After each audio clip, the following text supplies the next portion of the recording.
Good evening, everybody. Maybe good morning to some, or good night, early morning. In our time, it's late, early evening, and the sun is setting. It's getting colder where I am. It's lovely. Just bring on the rain. Thank you. And today's proposed meditation would be quite short. So I've added a few elements and combined a few things so we can do it all today, and also added something which I really like, where we visualize the Buddha field.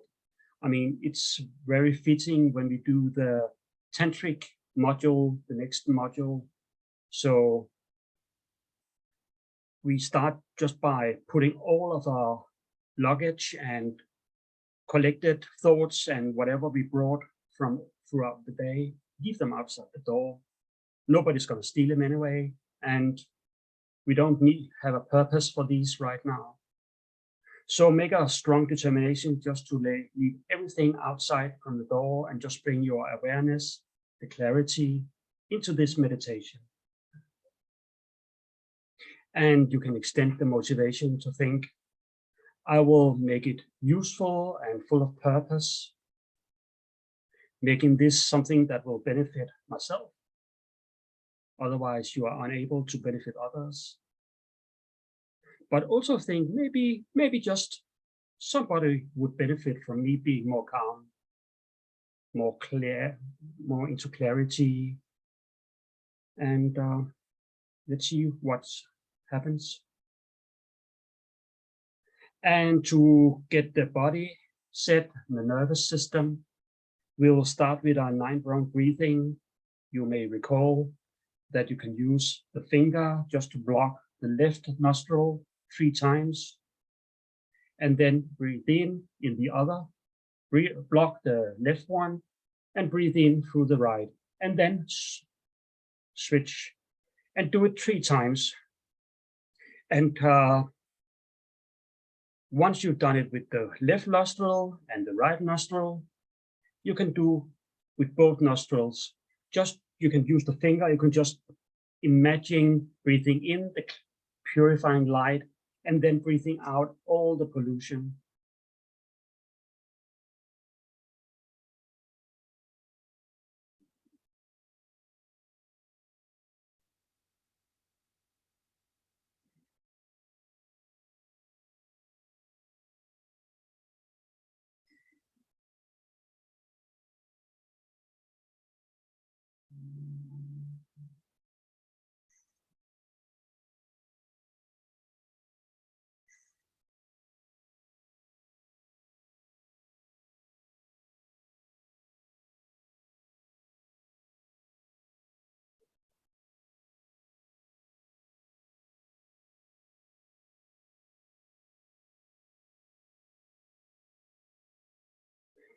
And having brought some calm, quiescence, peacefulness into the nervous system, and just getting focused on what we're doing right now rather than the luggage left outside, we can adjust our posture and start counting our breaths up to 8.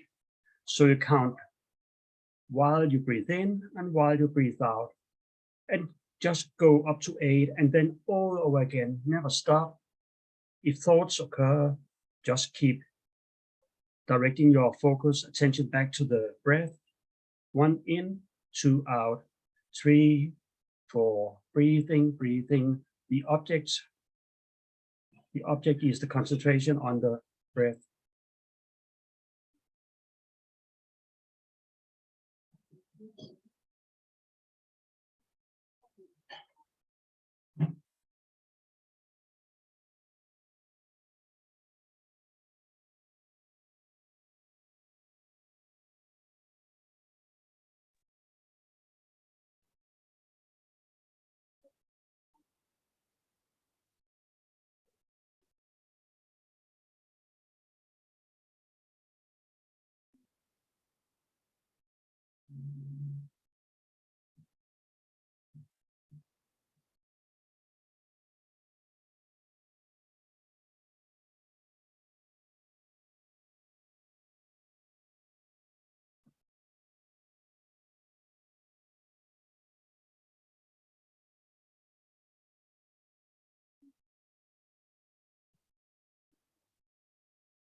See if you can identify how more you become calm, focused. While doing the next breathing, also see if you can not only make thoughts stay with your attention, your concentration stay with the breath, but also see if you apply clarity so you don't succumb to dullness or excitement, but just being present, so it's not spacing out or just too over-focused, over-application on the breath.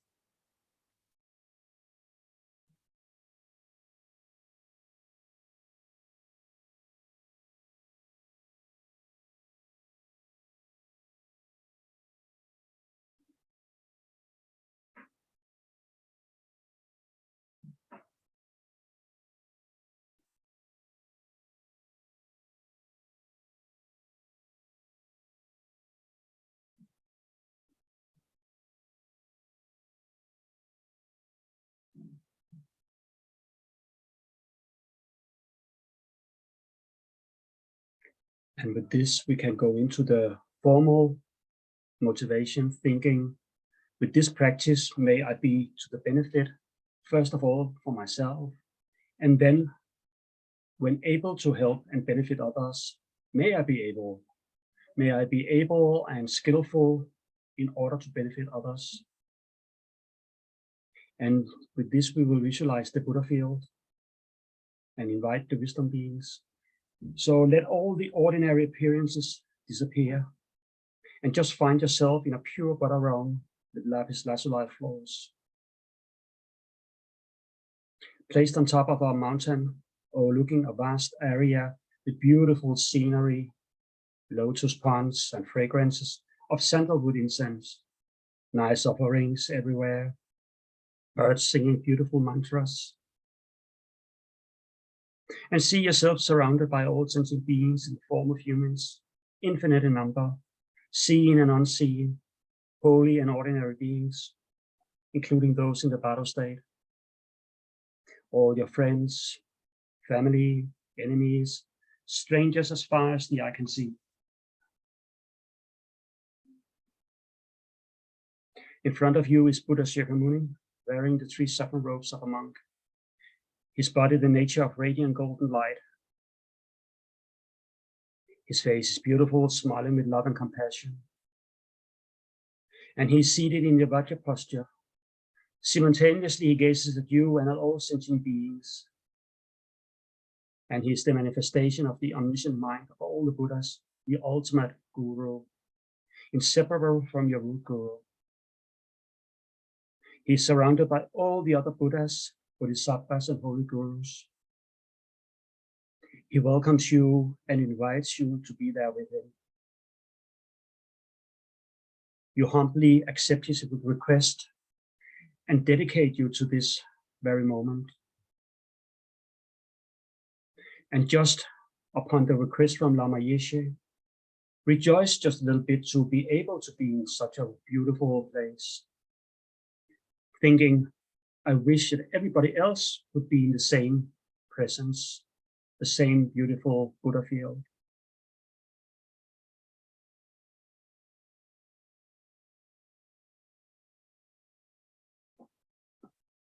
Stick with the visualization and just try to be there. Imagine it, let it follow you while I lead you through the body of the meditation. Recall your understanding that your identity is empty of an abiding, self-sustaining essence. It is a conceptual universal, contrived by words and thought, made up of concepts, words.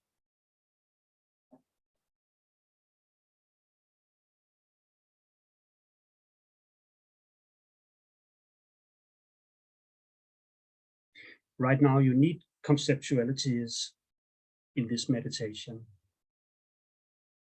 to see if you can identify your identity, but also realizing that it's empty of inherent existence.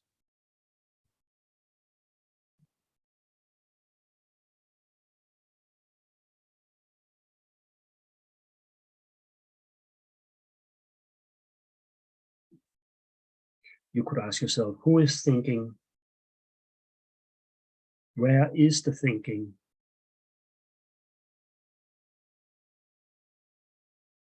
And with this, you can recognize that everything that you think is equally empty for the same reason.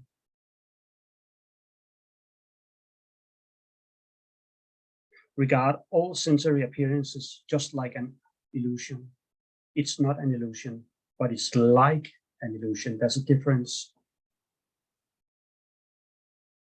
And also thinking that even when you dream, it's just like an illusion. Everything you perceive and sense and think, it's like an illusion.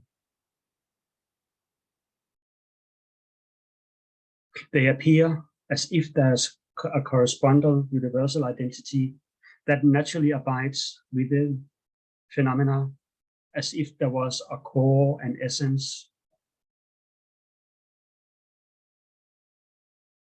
But it's just like an illusion.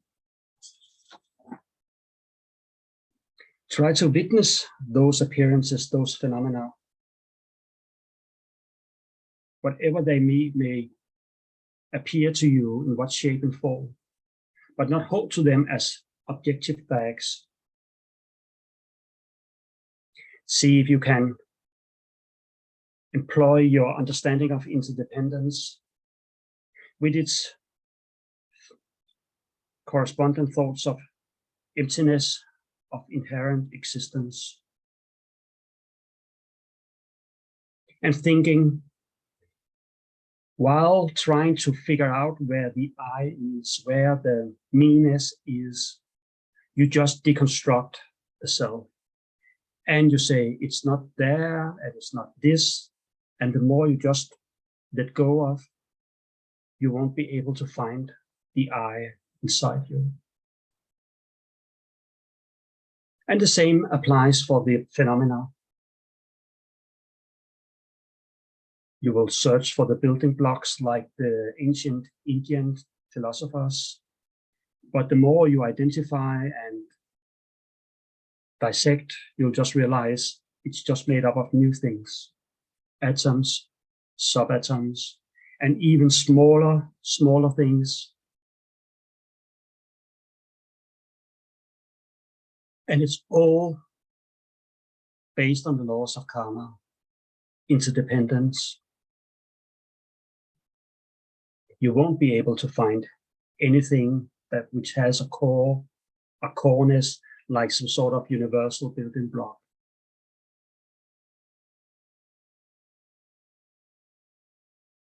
And the same with you. While being in the presence of the Buddha in this Buddha realm, you could just imagine, how would you be there?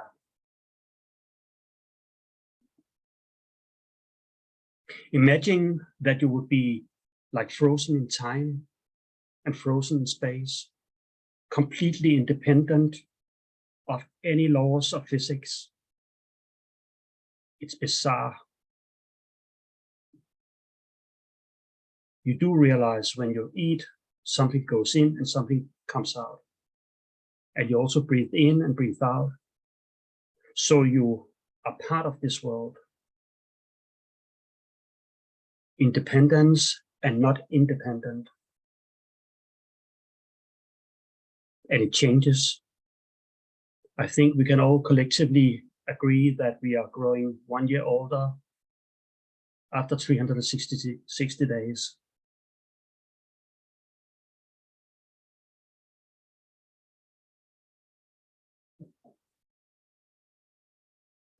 But there you would also recognize one of the faults.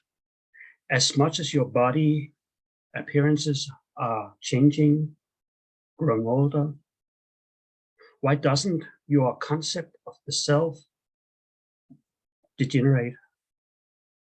Like getting more vague, lesser.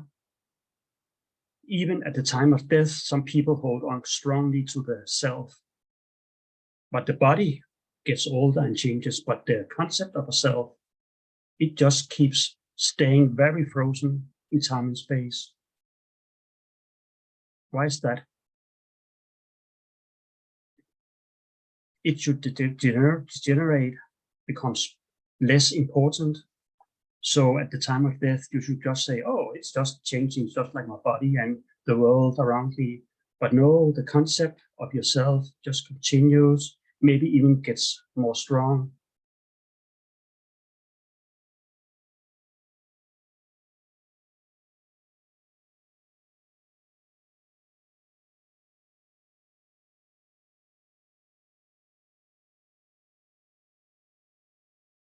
And who is experiencing these phenomena?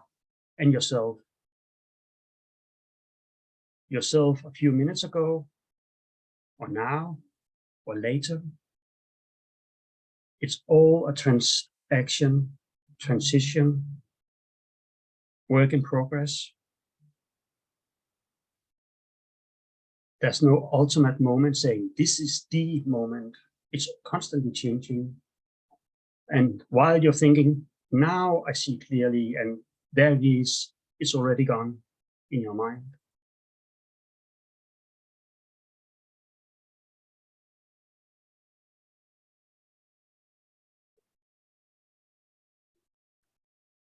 Think that everything is indeed impermanent. You are not frozen in time and space. Neither are your thoughts, the concepts of the I, or phenomena. Thinking about the Heart Sutra, form is empty, emptiness is form.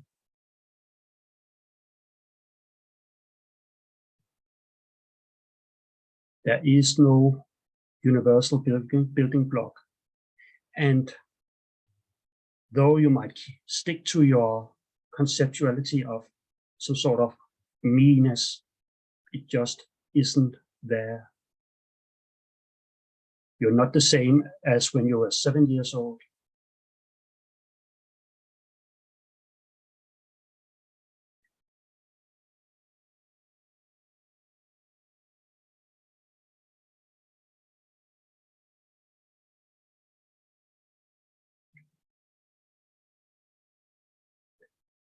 Think that wherever you search for the I, it's just changes. It's interdependent, impermanent, and you cannot really locate it, not inside your body, not outside your body, nor in the computer. And while searching in your body, anywhere, there's no specific place that holds some sort of box that holds the I. And even within, if you did find the box, it was changing constantly, constant transactions. It just isn't there. And you have to balance well between realizing that you are part of this world, the laws of karma, a conventional truth. You do exist. You feel suffering. You feel joy. But ultimately, there is no such thing as an I, the way we expect it to appear, even though we hold so dearly onto it. And whenever we do wish to meditate on emptiness, we have to simply identify the suchness of reality. And if we suddenly think about karma, it's no meditation on emptiness. If you think about interdependence, it's not meditation on emptiness.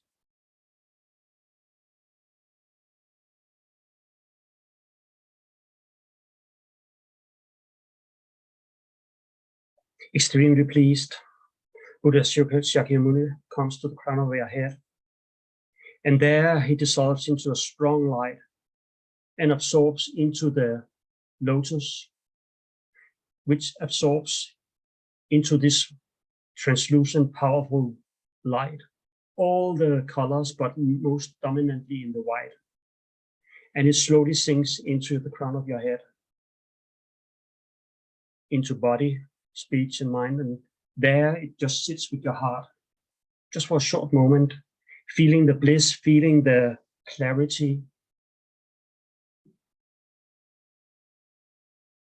and after that, your body will just burst with strong energy, sending out light in all of the 10 directions into the Buddha field to all the sentient beings surrounding you.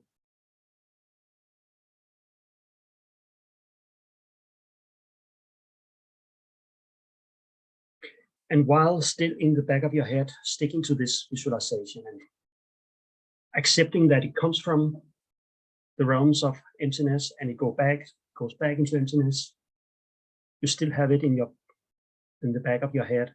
And you also stick with the understanding, your newfound understanding of emptiness during the teachings that doesn't exist from its own side, from a teacher that doesn't exist from her own side, to you who doesn't exist from your own side, empty of inherent existence. And we will dedicate our newfound calmness, our peacefulness, willingness to leave all the luggage from on the outside of the door, and our understanding of dependent origination and emptiness. Wishing all sentient beings to be able to understand this, or be on the path to coming to understand. May they find instant peace and instant clarity. And may I and you be the ones who try to benefit in that way. Thank you.